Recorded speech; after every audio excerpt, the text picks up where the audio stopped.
Emily. Awesome. So my name is Katie Bradford. I'm the program manager for Water Action Volunteers. And Emily is here today too. You want to do a quick intro? Hey everyone, I'm Emily Heald. I'm the Rivers Educator for Extension, and I work closely with Katie in the WAV program.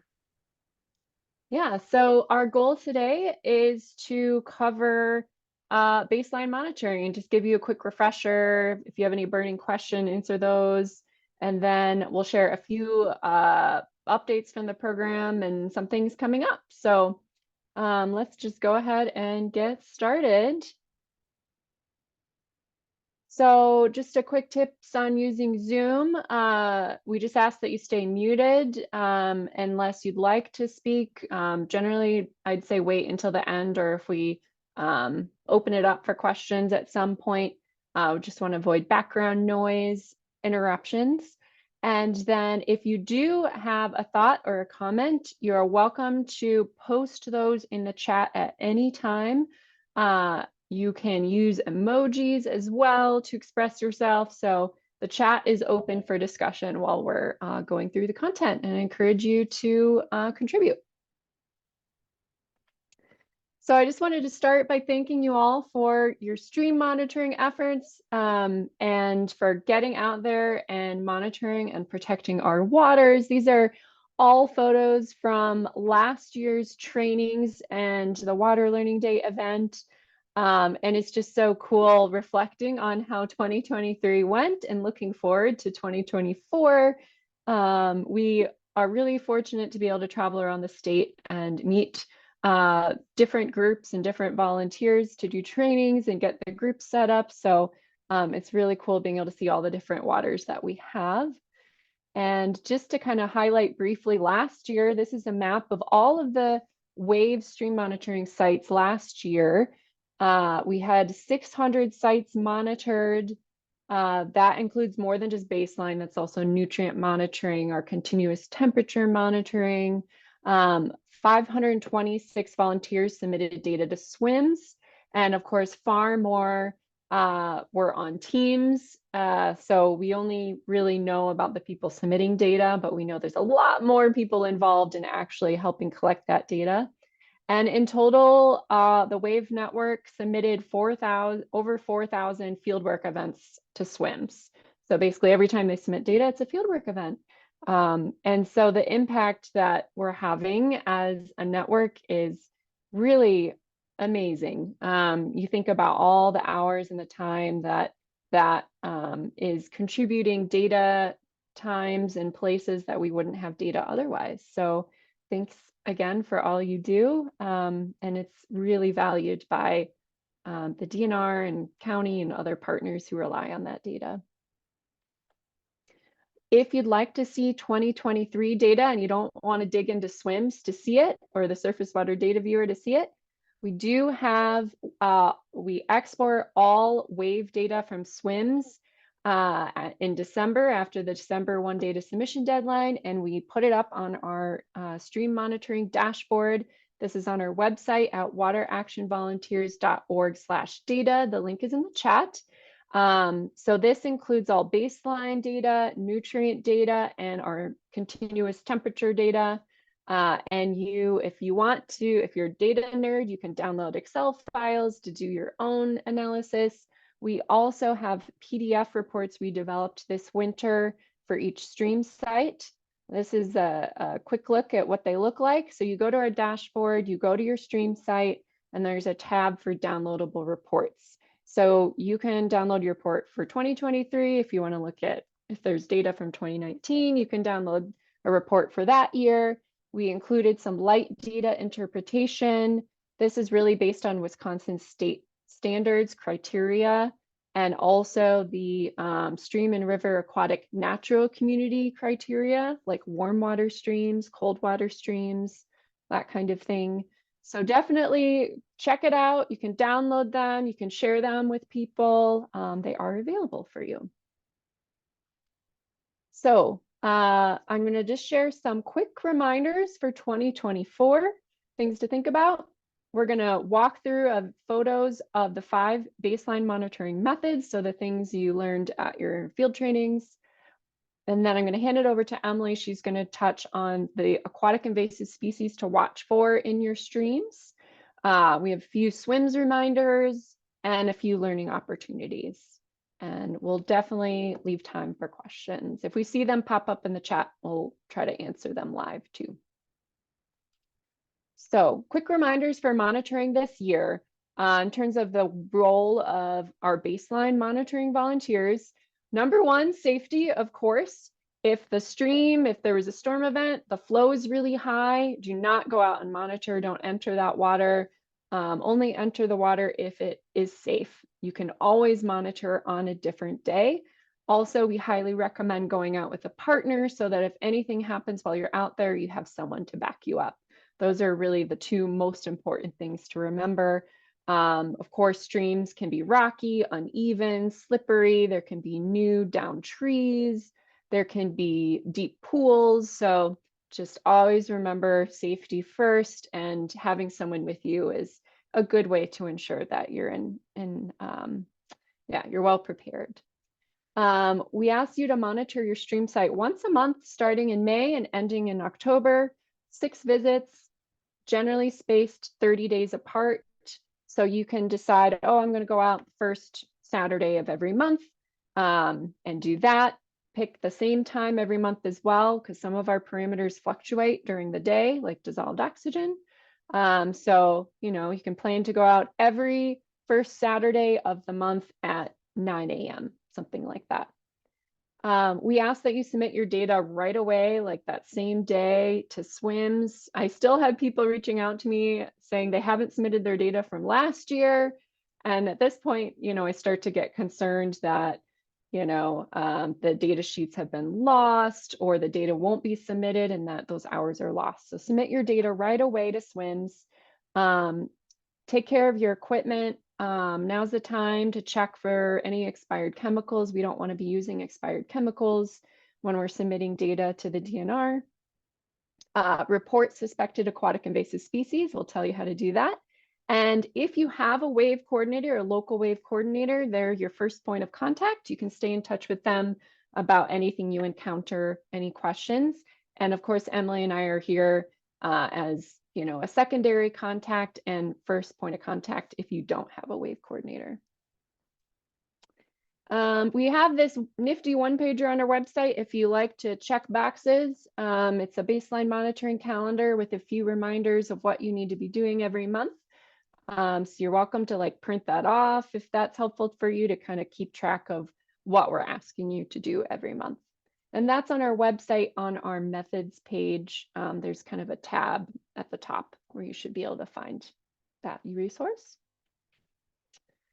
I did want to share, every winter we ask for everyone's data sheets so that we can do data quality checks. I also downloaded all the baseline data submitted to SWIMS and did a check in Excel of the data, every fieldwork event submitted. So I just had a few things to highlight. Generally, data quality is excellent, especially stream flow. Every year we emphasize stream flow reminders to make sure people are doing it right. And that was looking really good this year. So I'm really excited about that. Some notes, missing data, about 5% of fieldwork events didn't have a station ID listed, which is the most critical thing at the top of your data sheet you should be writing down, because that's how we find and connect your data sheet to your data in SWIMS.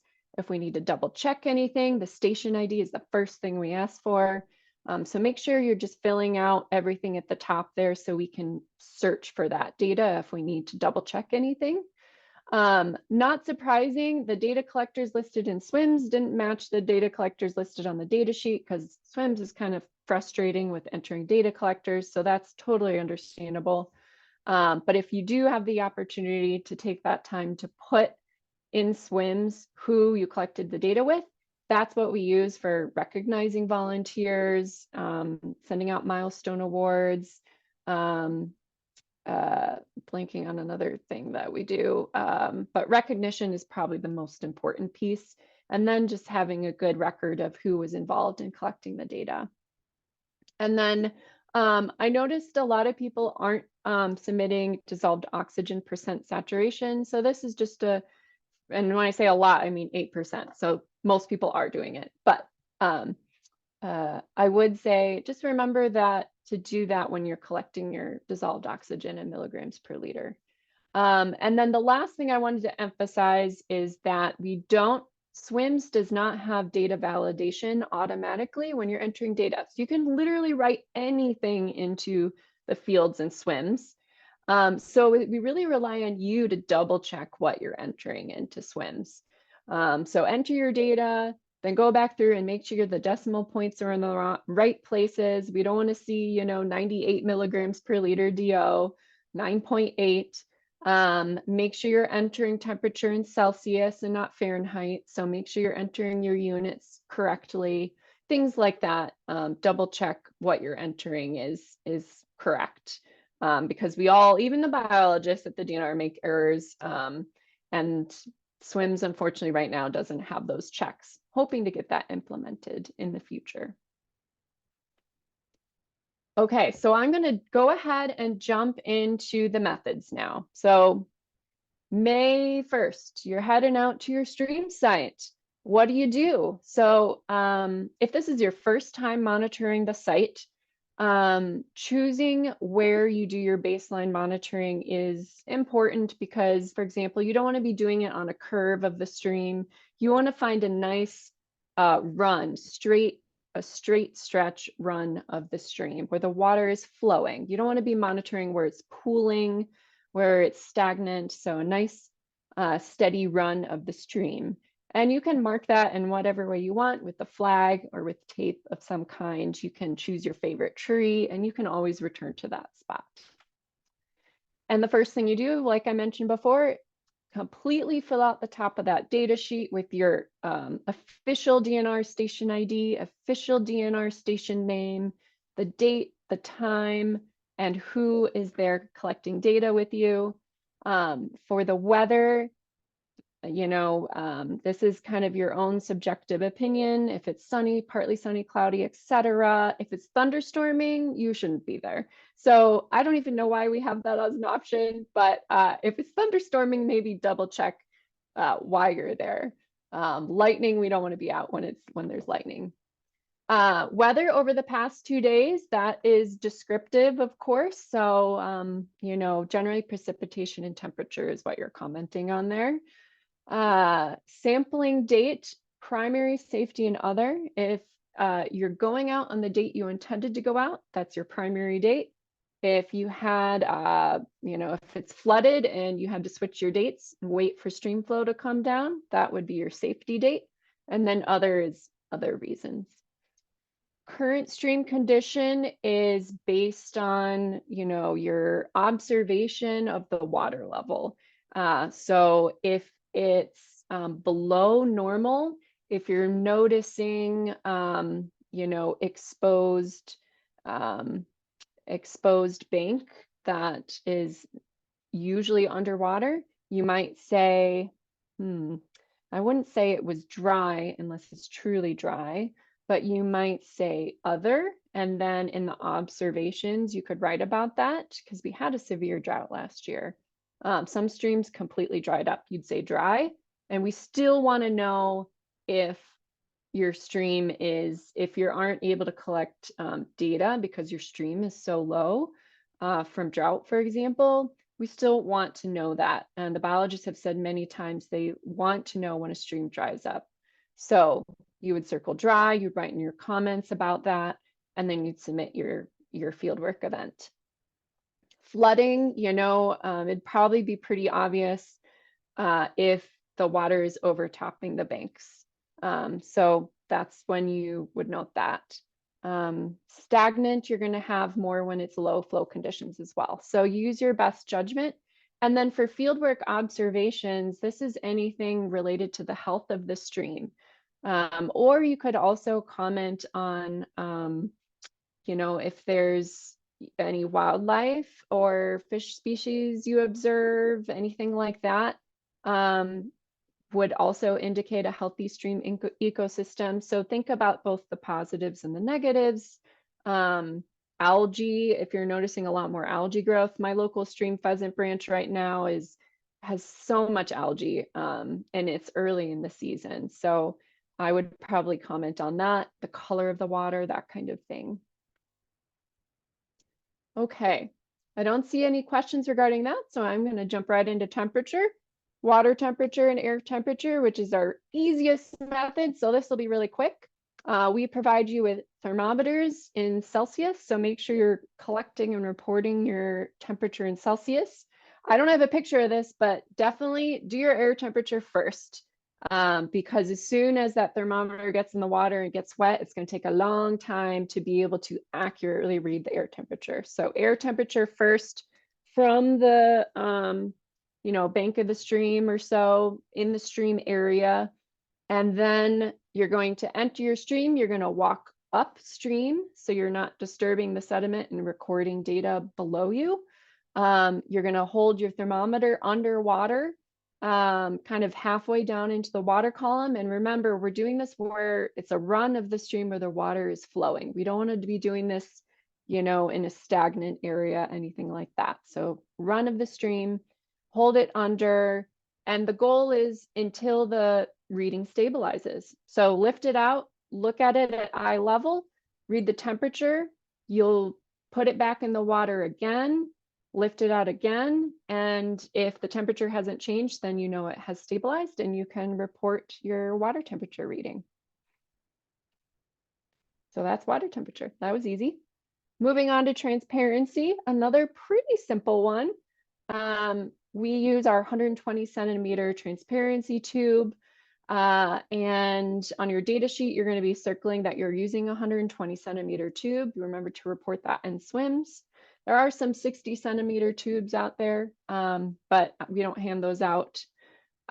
So for transparency, once again, enter the stream and walk upstream. This is a really important one, not to disturb that sediment. When you're collecting your sample, we want a nice clean sample.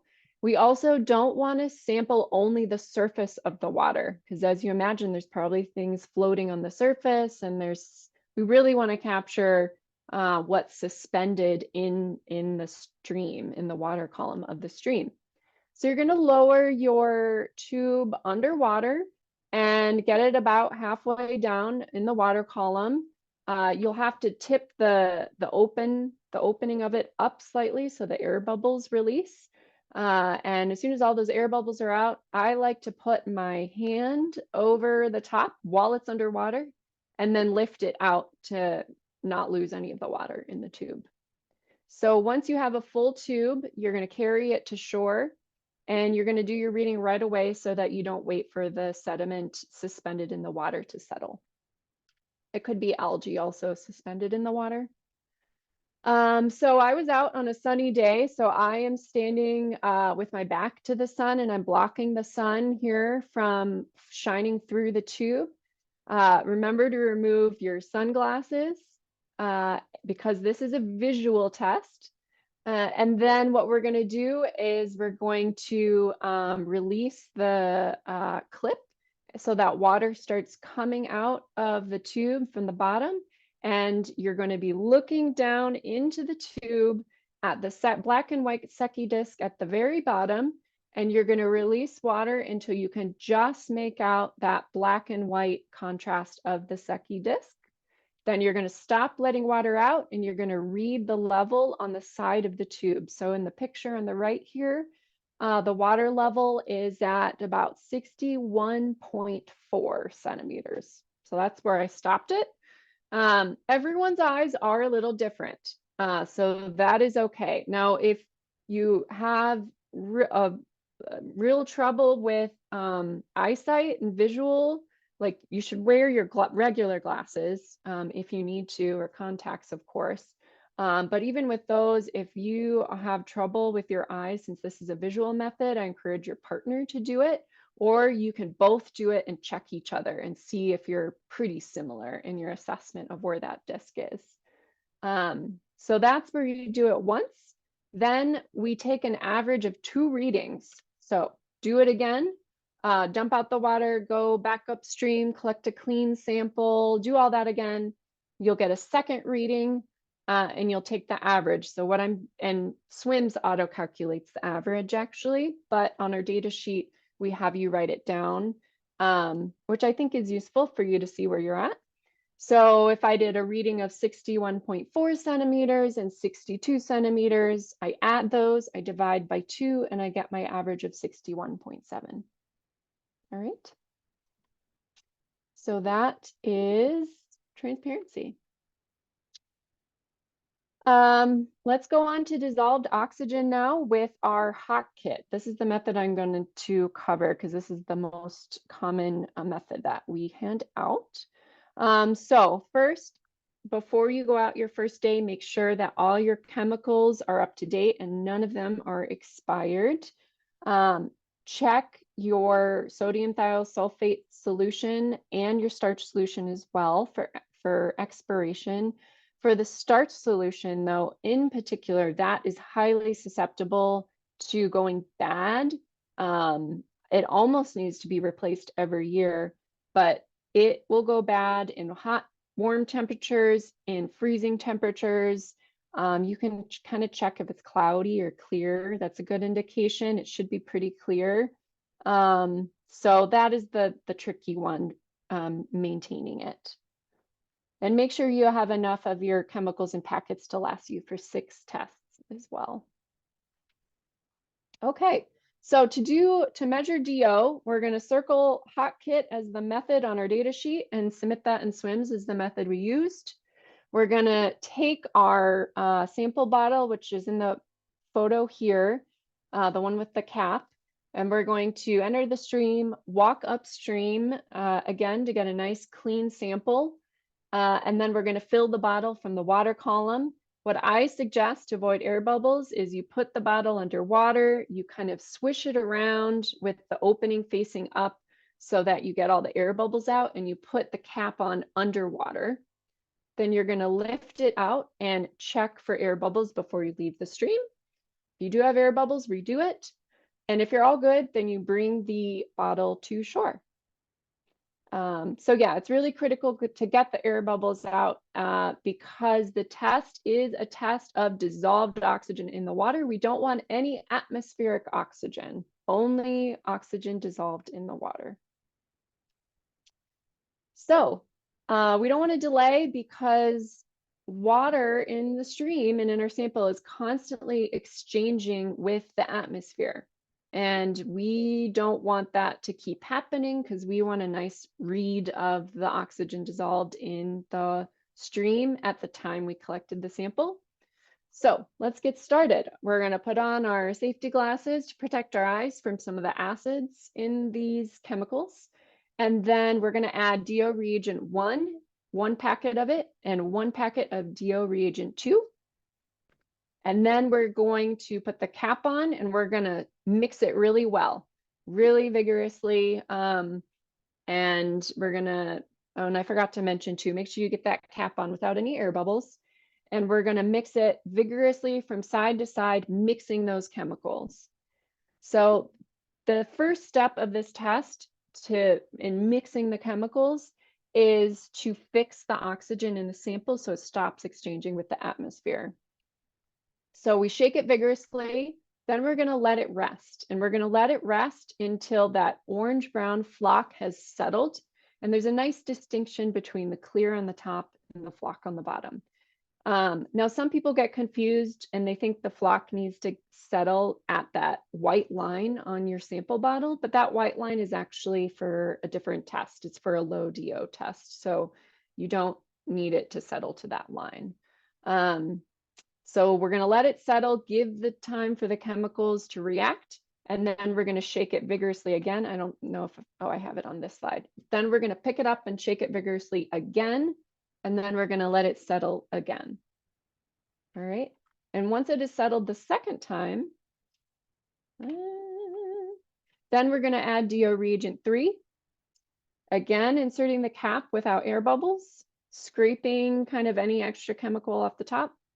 And we're going to shake it vigorously again. And when I say vigorously, it can be about a minute, it can be up to 2 minutes. I mean, the instructions from Hawk just say shake vigorously. So make sure you're mixing it well. And at this point, the sample will turn a really nice orange yellow. It's like an iodine influence.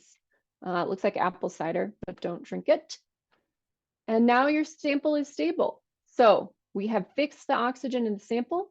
Our next step is we're going to use that thin cylinder. We're going to pour in 2 full measuring tubes and to the brim, and we're going to pour them into our square mixing bottle like so.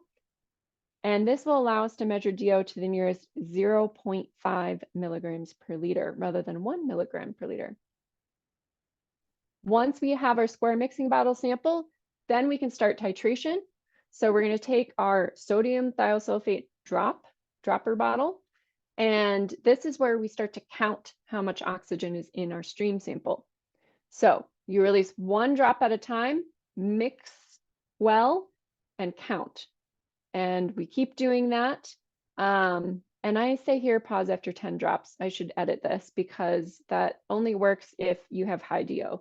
But basically, you're going to keep adding sodium thiosulfate drops until it turns about a light yellow. And then optionally, you can add 3 drops of starch solution to dye it blue.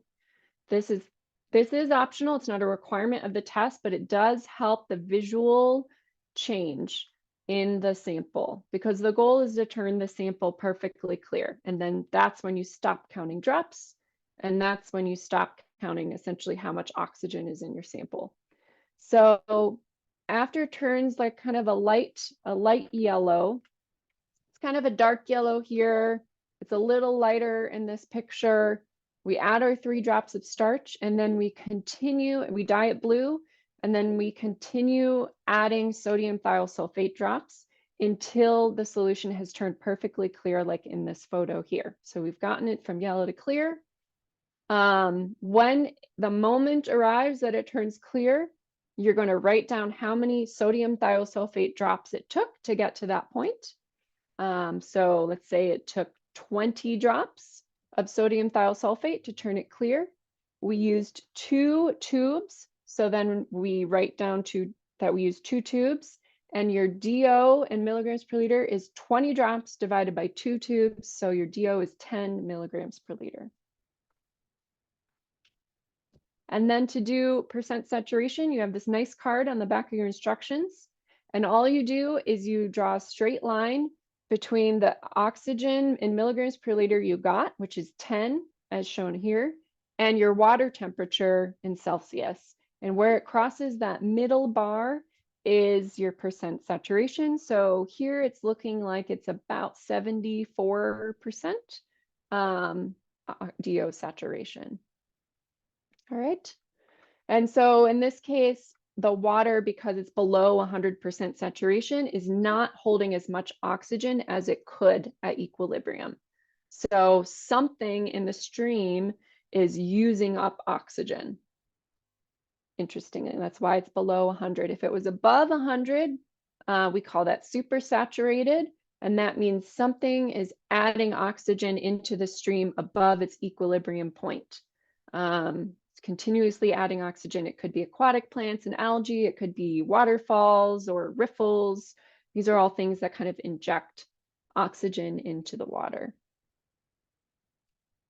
Okay, seeing no questions still, I believe I'm going to move on to stream flow so that we can hand it off to Emily soon. So I want to emphasize first intermittent versus ephemeral streams versus perennial streams, which I don't have on here. Perennial streams always have flow, but intermittent and ephemeral streams don't always have flow. And this is important in terms of when we're monitoring or not. So intermittent streams are usually wet. They usually have flow, but they may in the late summer dry up or have pockets of water in deep pools, for example. So like I said earlier, if you have a stream you've been monitoring that has had flow and then 1 month you arrive and there's not enough flow to monitor, you still want to submit a fieldwork event and note that it has dried up. All right, so it's still important for us to monitor those intermittent streams. Ephemeral streams are usually dry, and they only have water after like a storm event or rain event. And we don't monitor ephemeral streams because they're usually dry. So there's usually not data to collect. That's a whole different type of water body we don't monitor. So to do stream flow, what we're doing is capturing the amount of water flowing through our stream in cubic feet per second, CFS. And we do that by multiplying the area of our stream by the velocity of the water in our stream. And so part one is doing that area, cross-sectional area, where we get a width reading. That's our first foot.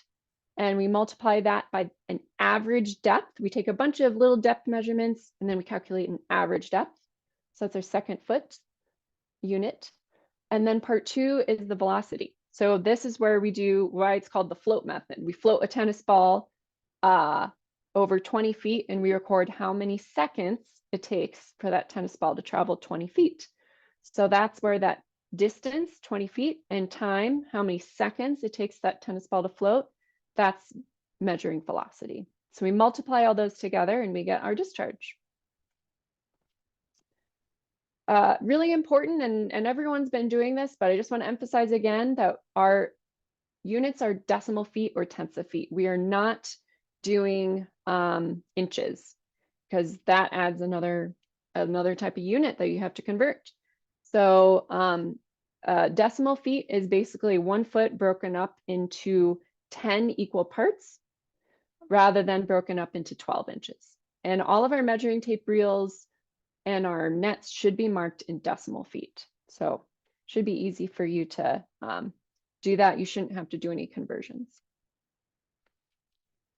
Okay, so part one is getting that area of our stream. So you can use stakes, or you can have people hold the measuring tape across the stream, but basically you're gonna measure the width of the water from wetted edge to wetted edge. So width of the water. And you're gonna write that down. And then the second part is the taking depth measurements across the stream. What we do is we start at one bank, and we go every foot, we take a depth measurement. So you go 1 foot into the stream from the left bank, you take a measurement. Go another foot, take another measurement. It's really critical you're doing equal intervals, because we're doing an average depth. We want to make sure we're not over or underrepresenting the stream depth by, which would happen if we didn't use equal intervals. So when you get to the far bank, just remember, don't write 0 on your data sheet, because the first 0 on your data sheet, which I think is shown here, the first 0 is representing kind of that little bit of extra on both banks. So your last data point should be your last depth in the water. And here it's 0.2. And then, depending on the width of your stream, you may or may not use all 20 spaces. So this stream in this example is 8.5 feet wide. And so if I'm going 1 foot across, I'm only going to have, those 8 measurements up to the 8th point. And I think that's what I'm talking about here as well. Yes, it is. Okay. But what if your stream is more than 20 feet wide? You would have more than 20 points. In that case, we still need our equal intervals. So let's say your stream is 23.5 feet wide. You divide that by your 20 depth points, and it's going to tell you what your spacing is. In this case, it would be 1.175 feet spacing, which is terribly awkward. So I recommend rounding up and recording your depth every 1.5 feet. So that'll get you 16 depth points. And Sue says, measuring depth can seem kind of random when there are many large stones. Any advice? It probably, if they're like stones, big stones sticking out of the water versus small stones that are going to change the height a little bit. The surface is uneven, so I think you can measure on top of the stones. If it's easier, if we're talking about big big stones, maybe you can find a place where you don't have to deal with that. You know, you're getting kind of an even run of the stream. Yeah, I mean, that's kind of a tricky question, but generally you should still be okay getting a good average depth, even with the different kind of rocky pebbles, I would say. If you have a lot of muck, if you have like a foot of muck in your stream, just remember, don't lower your net deep into the muck, because we only want to measure the water depth. We don't want to measure the depth of the water and the muck. So that's another tip. What if your stream is super narrow? You might only get 2 depth measurements if you measure every foot. In this case, I suggest measuring every half foot so that you get more depth measurements and you get a good average depth. This is a super narrow stream as an example. But generally, I think, you know, it is good to get more data points so you get a good average depth reading. And it shouldn't take too much longer with a really tiny stream like this. This is in Donald County Park in Verona, I believe. Tributary of the Upper Sugar River. Okay, so once we have all of our depth measurements across the stream, we'll have our average depth. So we can, and we have our width, our area is done. We can move on to velocity. So what we're gonna do is we need to mark that 20-foot section. And the center point of the 20-foot section is where we did our area, where we did our width and depths. So 10 feet on either side. You can put flags down to mark that 20-foot section. You're gonna fill your tennis ball about halfway with water, so it sinks a little on the surface and can't just be blown by the wind. You also don't want to fill it completely, because then it'll just completely sink, right? And then our goal is to use a stopwatch to time how long it takes the tennis ball to float from the starting flag to the ending flag. And we're going to repeat that 4 times to get an average velocity. I don't think I have any more info about that. So this is what the data sheet looks like filled out. Don't forget the correction factor as well. We have a rough bottom stream correction factor and a smooth bottom stream correction factor. For the rough, that's anything that would be slowing down the flow on the stream bottom, because we're measuring velocity on the stream surface. So really pebbly, rocky streams, a lot of aquatic vegetation on the bottom, that's considered rough. And then smooth is more like sand, silt, smooth granite, that kind of thing. Would be faster flowing on the stream bottom. And then I just, if you haven't heard this before, the float method is really reliable, really commonly used, but it does overestimate stream flow by 24% because we're using averages versus measuring velocity and depth and width all in the same point. And so SWIMS actually automatically corrects for this. So if you're filling out SWIMS and you see it has like the CFS, the calculated CFS, and then it has the corrected CFS, corrected stream flow, that's what SWIMS is doing, is it's correcting by multiplying your stream flow value by 0.76 to bring that value down by 24%. And if you'd like to calculate yourself in the field while you're collecting that data, we do have the streamflow worksheet on our website on the methods page. So you can do that if you don't want to wait for SWIMS to tell you. Okay, we have about 20 minutes left, so I'm going to hand it over to Emily. Thanks, Katie. All right, so next we're going to talk about our biotic index. This is a big fan favorite here. So monitoring for bugs or macroinvertebrates. Go ahead, Katie. So as a reminder, you don't need to do this every time you monitor, just twice a year, once in the spring and once in the fall. But if you're really excited about this and you want to do it every time that you're out there, you are more than welcome to do that. The goal with your biotic index surveying is to basically sample a wide variety of habitats for those bugs. So you want to spread out across your sample site. We recommend searching for macroinvertebrates in a 300-foot stream section, so that's a pretty wide section. And you want to sample that diverse range of habitats because different macroinvertebrates live in different places in the stream. They have different preferences for where they want to live. So the highest areas of diversity for bugs are riffles, followed by undercut banks, snag areas and tree roots, and then leaf packs. So you're going to want to choose 3 samples, 3 locations to sample from. You choose the most diverse areas that you can find. So if your stream has a rocky bottom with riffles, make sure you're sampling at 2 separate riffle areas and at 1 other habitat.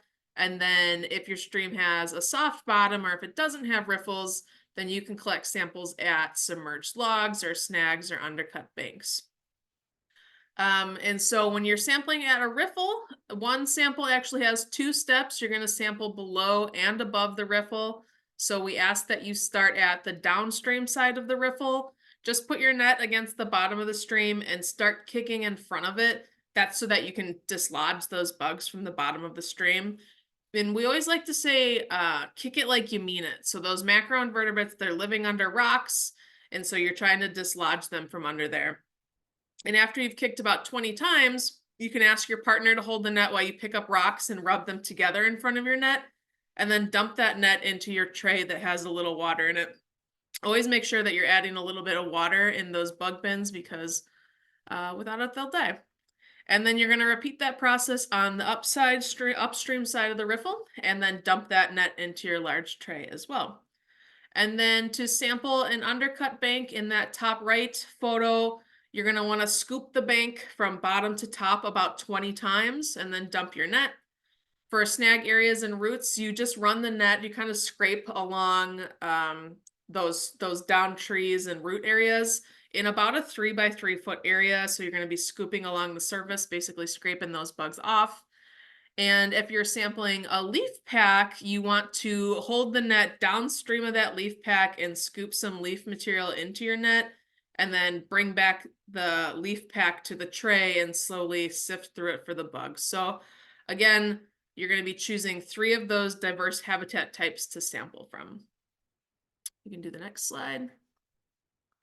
So once you have all your samples collected and dumped into your big tray that, remember, has a little bit of water in it, then you go ahead and just let that tray sit for a couple minutes.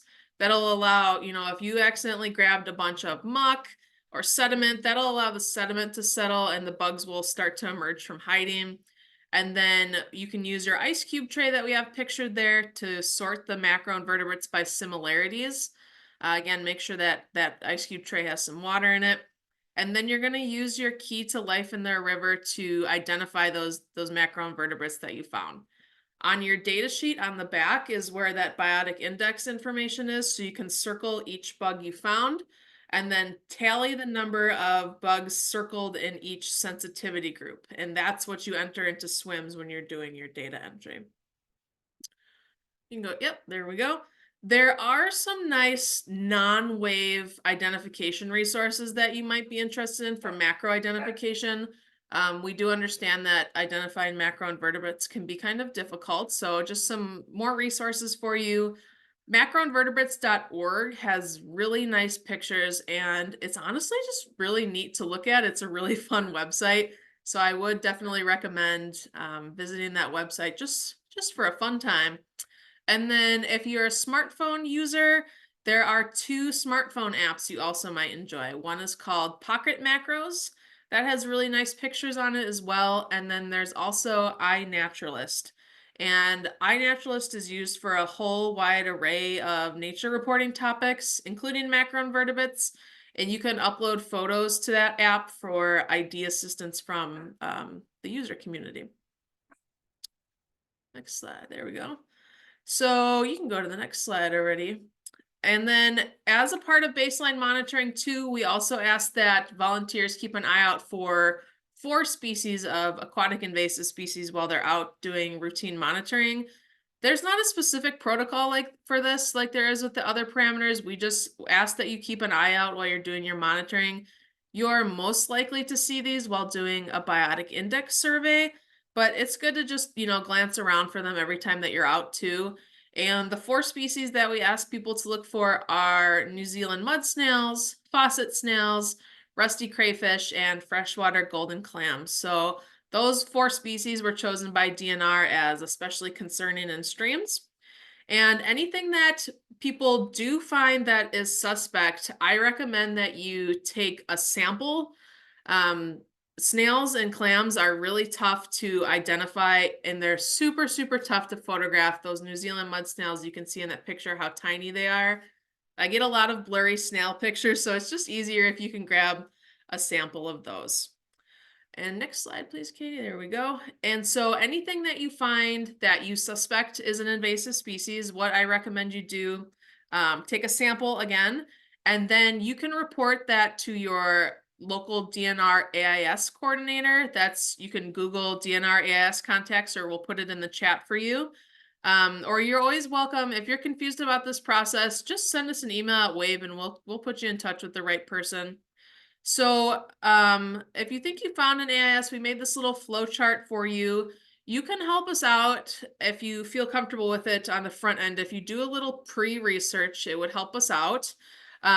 What you can do is there is a DNR website that Katie's going to put in the chat for us, and you can search the DNR websites for you can search by your specific water body, so you can see a list of anything that's ever been reported in the water body that you monitor, or any water body that you're interested, say you're going out fishing or something, or canoeing.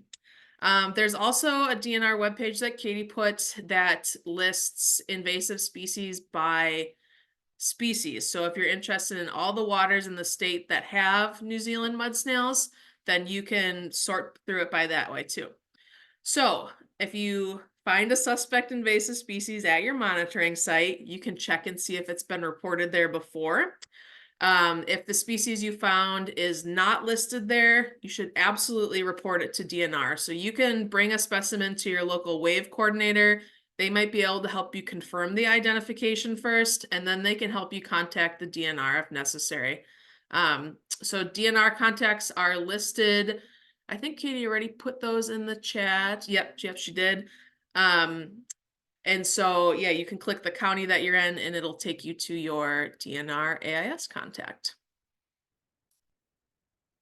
And then if you are super hungry for other ways to get involved in invasive species monitoring, we have the program for you. WAVE has recently absorbed a program called Project Riverine Early Detectors, or Project RED for short. And that's an aquatic invasive species monitoring program for volunteers to search for invasive species on moving waters, so any river or stream. So if you're interested in more thorough AIS monitoring at your stream site or any stream in Wisconsin, this is definitely the program for you. You can monitor any river or stream in or out of the water, and you can look for any of 23 different aquatic invasive species. So it's a very thorough program. We have a lot of training materials available. So if you're interested in becoming a volunteer, I recommend you check out our website for Project RED that's listed there, wateractionvolunteers.org/Project RED. There's a monitoring manual there in case you want to peruse a little bit. And then also on the training section of our website is where we list all of the different Project RED trainings that are going on across the state. And there's more being listed every week. So there's a lot of opportunities out there. So just a couple SWIMS reminders as we're wrapping things up here. To access SWIMS, you can get to it a couple different ways. If you want to just bookmark the direct link to SWIMS on your computer, you can do that. Or you can also access it through our website. If you forget the web address, it's just under the data tab and then click submit data. And then you can see we circled the big blue button on this site that'll send you to the SWIMS login page. And this submit data webpage, it also has resources on how to enter your data if you need reminders there. And then just a reminder, when you log on to SWIMS, make sure you're checking that second lower box that says volunteers and external users. If you have the first one checked, that's what it automatically goes to, is to check the first one. So you have to make an effort to check that second one.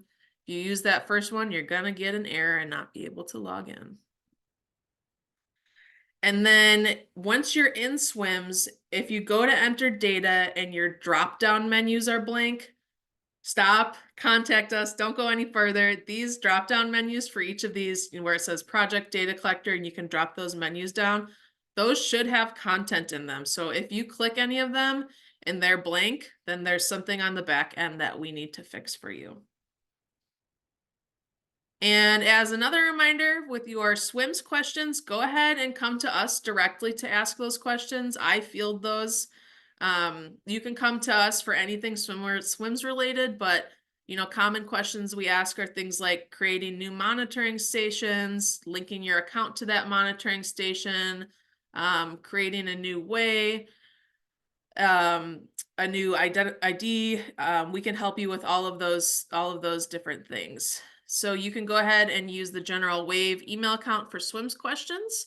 And I see the best way to update a username and password, mine aren't working and I'd like to change them anyway. Sue, go ahead and send us an email at that wave@extension.wisc.edu. Email us, let me know your name and email address, and I can look you up in SWIMS and we can get your problem fixed. So we have a couple other things to get excited about aside from the start of the monitoring season. We have other webinars planned that are optional based on your interest level. We have a habitat monitoring refresher training on May 29th from noon to 1. That is virtual, just like this is. You can go to our events page to view and sign up for that. Habitat monitoring isn't something that's completed by all baseline volunteers. You do need a required in-person training to complete habitat training.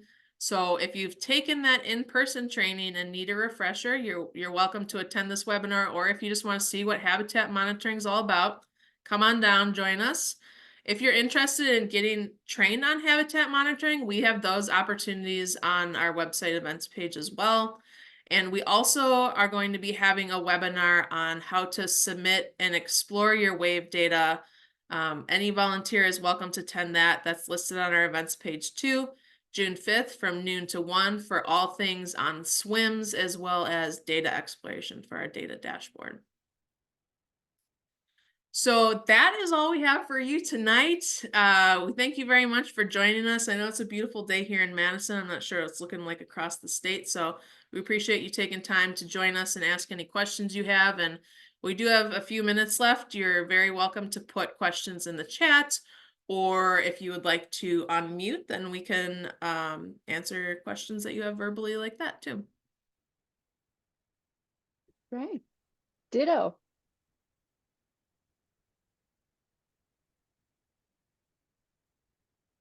And we'll just let the silence continue until anyone chimes in.